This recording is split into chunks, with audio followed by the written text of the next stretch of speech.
When King David and Bathsheba's son died, David said, "And now he is dead. I will go to him, but he will not return to me." What does David mean by "I will go to him"? Is he simply saying that when he dies he will join his son in the family tomb? We are told that when David's heir Solomon died, he was laid down with his fathers. The same is said for Solomon's heir, Rehoboam, who was laid down with his fathers when he died. According to the Bible, David and his descendants were buried together in the family tomb, and being laid down with the fathers is a very literal description of their burials. But could being laid down with the fathers be an idiom for joining one's ancestors in the afterlife?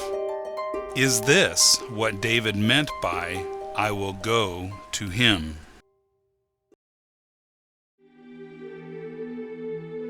When Yahweh speaks to Moses about his coming death, he says to him, "You will lie down with your fathers." When Moses died, he was buried alone in the land of Moab. He was not laid down with his fathers in the literal sense of the grave. Therefore, being laid down with one's fathers is an idiom for joining them in the afterlife. When David said he was going to go to his son, he was clearly making the claim that he would join his son in the afterlife.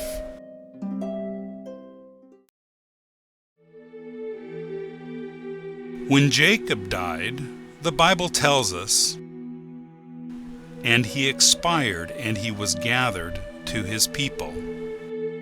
Jacob died in Egypt, but his sons carried him to Canaan and placed his body in the cave of Machpelah with his wife Leah, his parents Isaac and Rebekah, and his grandparents Abraham and Sarah.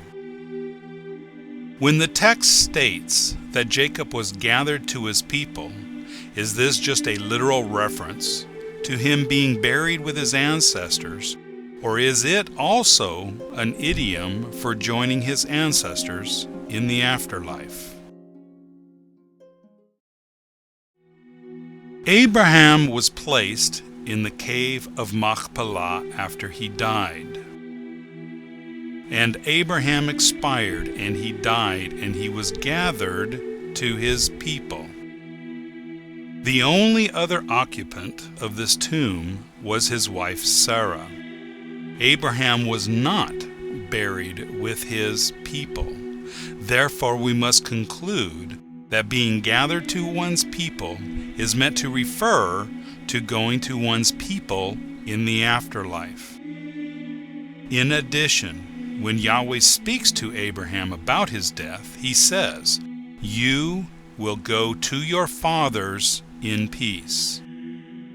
As Abraham was not buried with his fathers, we must conclude that what Yahweh meant was that Abraham was going to join his fathers in the afterlife.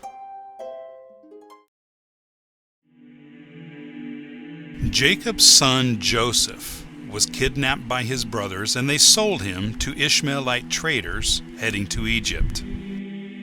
They then took Joseph's coat given to him by his father Jacob and dipped it in blood and took it to their father Jacob.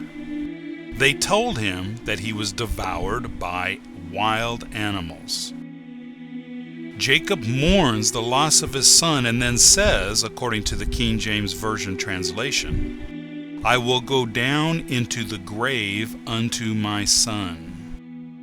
It has been suggested by some, and this translation supports this view, that Jacob was simply referencing that he would one day join his son in the grave.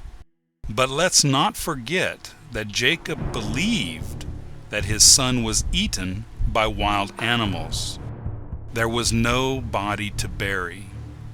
Since Joseph's body was not going to be buried, we must then conclude that Jacob believed he would join his son not in the grave, as the translation suggests, but down in Sheol, the Hebrew word translated as grave.